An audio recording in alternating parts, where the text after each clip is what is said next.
রান্না করতেছে। এই সামনে দাঁড়ায় থাকে, মানে ও যেটা বানাচ্ছে সেটাই দেখবে শুধু, আমি যে ভাতটা বসাচ্ছি ওটা দেখবে না।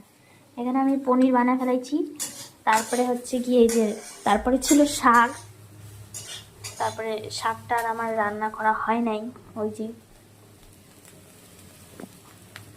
কাইরে কুইরে ঢুকে বসে রান্না করতে, করলা ভাজবে, কাঁচা কাঁচা করলা ভাজবে পুরা, ওগুলাই বলবে কি কি স্বাদ।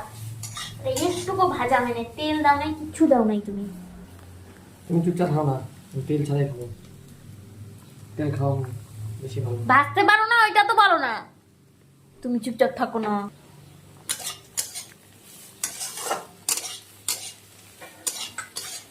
ভাতে এটা দিছি কারণ এই ঝিকটা হচ্ছে গিয়ে এই যে এগুলা অনেক দূরে দূরে, এগুলা ওই জন্যই ভাতের হাঁড়িটা আগুনের মধ্যে লাগিয়ে যায়, ওই জন্য এটা দিয়ে নিছি, তাও লাগিয়ে গেছে, এটাও টেপকাই গেছে।